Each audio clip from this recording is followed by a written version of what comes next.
This is Amber Weaver's persuasive speech. This is my audience, and my dad will record.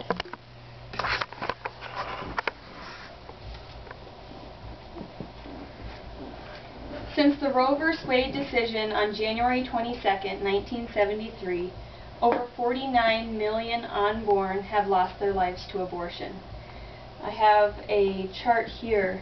You can see it's called American War Casualties. This is from Minnesota Citizens Concern for Life. And each cross represents 55,000 casualties. So you can see, compared to all the other wars, the war on the unborn, the amount of crosses that are down there. And the amount of abortions that occur in only 2.5 weeks equals the 58,209 names on the Vietnam Wall. This is happening in our country, in our states, and in our communities. It's likely that you know somebody or know of somebody who has had an abortion. This isn't something we are learning about in our history books. This is something that's happening now. We are in the middle of the biggest social injustice of our time, and it's affecting us, it's affecting our children, and it will affect the future generations that come after us if we do not do anything about it. You have all said that you consider yourselves pro-life. So I would like to share with you a little bit about the problem of abortion, the need for change, and the effects of abortion, and what you can do to change it. Why is abortion happening in the U.S.? The 14th Amendment of our Constitution says that the state shall not deprive any person of life without due process of law.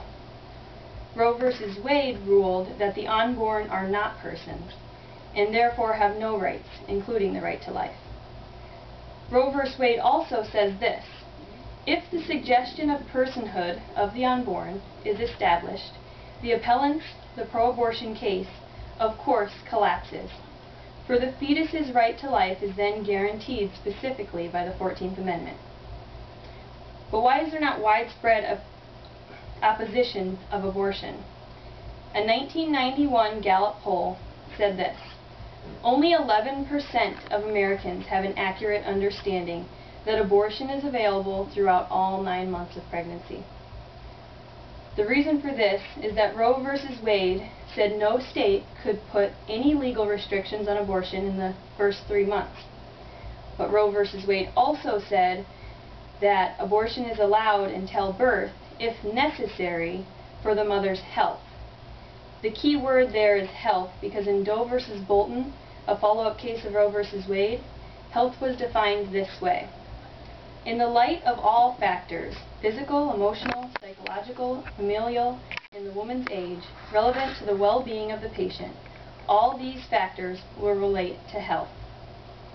The other reason that abortion is still happening is because of the small percent of limited circumstances that individuals see as exceptions. Planned Parenthood's Guttmacher Institute says that 14,000 abortions per year are due to rape or incest, which amounts to just over 1% of all abortions. 1.3 million lives are taken each year for that 1%.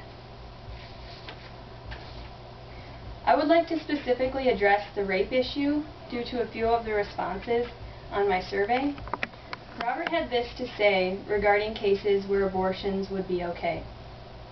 I would be more sympathetic with rape cases and would not be mad if those were the only times that abortion occurred. Robert brings up a great point. If abortion only occurred in the cases of rapes, millions of lives would be saved, and it would be a fantastic pro-life victory. But we have to keep in mind that the unborn are living human beings, and that under no circumstances is it okay to take their life. If their life is equal to the life of a born child, then we cannot advocate killing them for any reason.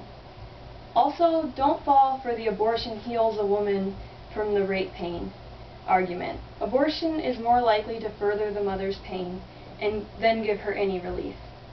There are many victims who conceive from rape and keep and raise their child, and this brings them healing and joy from the life of that child. I have a photograph here of a young lady who conceived a child from rape, and she had this to say: When I was raped back in spring of 2006, I was devastated. I didn't know where to turn, so I hid the memory in the back of my mind until I found out I was pregnant. Then I couldn't hide it anymore. When I went to some friends, some told me to have an abortion. Seeing as how the child is from rape, it would be better that way. But one true friend told me to check out Abort 73. I am so thankful that I did, because when my son Ezekiel was born and I held him in my arms, I couldn't imagine loving him more. Even through the struggle, he brings me so much joy. I am overwhelmed knowing that he is alive today. Thanks, Winnie Sherwood. Miranda summed this up nicely, saying, I once thought that there were certain cases as to where it, referring to an abortion, might be necessary, but after thinking about it more and more, adoption is always an option, because it is a life, and killing is killing. Whether the baby is born or unborn, it is still a human being. To understand why abortion is still happening through all 9 months of pregnancy, for any reason, we must refer back to what was said in Roe v. Wade. If personhood is established, the fetus's right to life is then guaranteed under the 14th Amendment. Therefore, ending abortion on demand by providing personhood of the unborn would in turn end all abortions for any circumstance. But if we are unwilling to deny abortion completely, then we will never give our unborn children rights, and the killing will not stop. Another main reason we still have abortion is that many pro-life Americans are not standing up for their beliefs.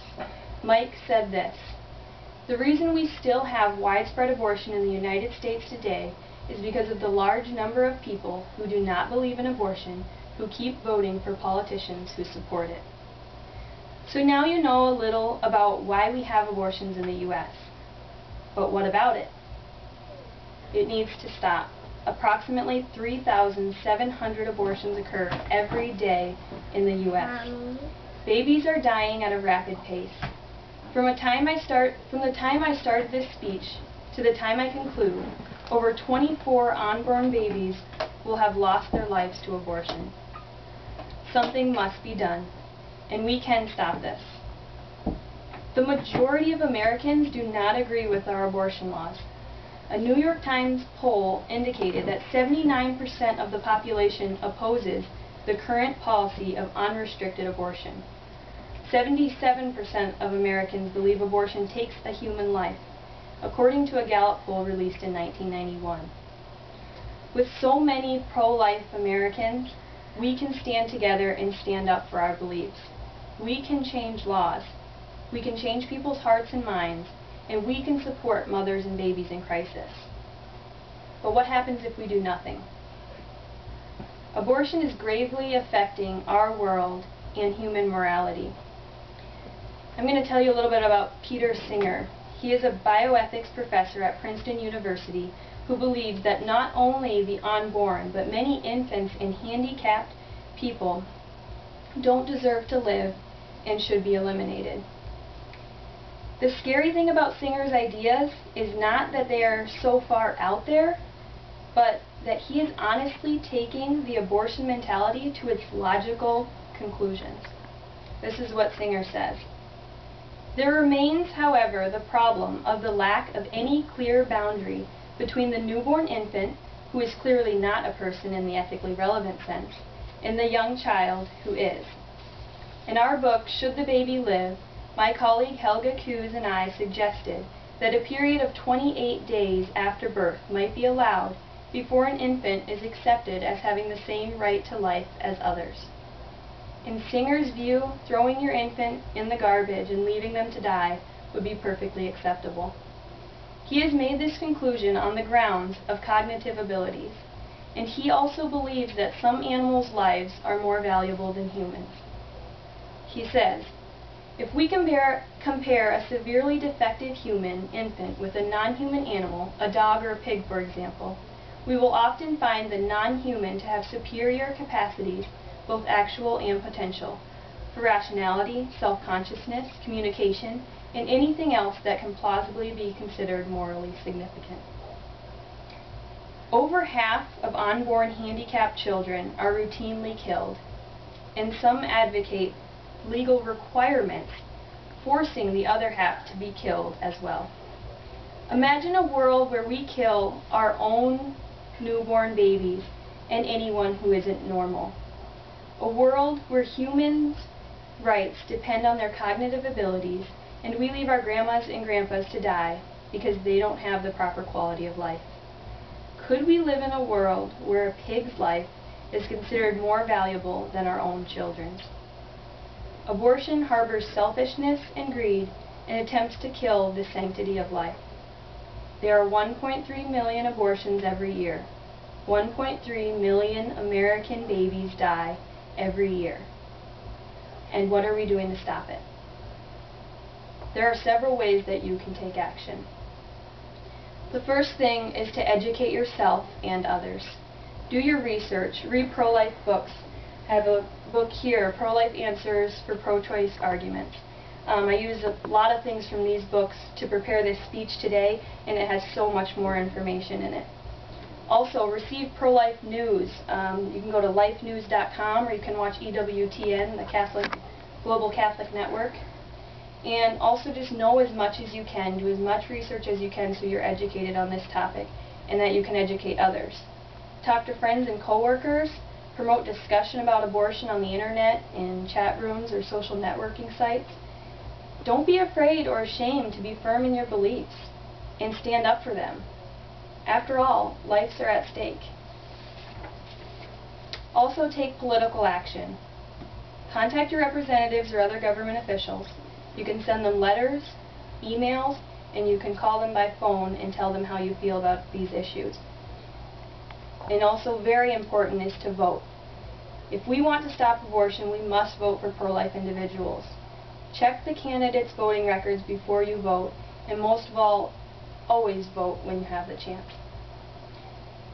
Join and/or donate to pro-life groups and organizations such as Minnesota Citizens Concern for Life, National Right to Life Committee, Priests for Life, Pro-Life Across America, lifenews.com, catholicvote.org, and there are so many more that you can find and support these organizations. Also volunteer at local pregnancy centers. There are many ways to volunteer at pregnancy centers. You can help these mothers through their hard times. You can be a counselor. You can go out and speak in schools about these issues and about abstinence. Or you could just be there to help with paperwork and other little things just so that you're there helping out.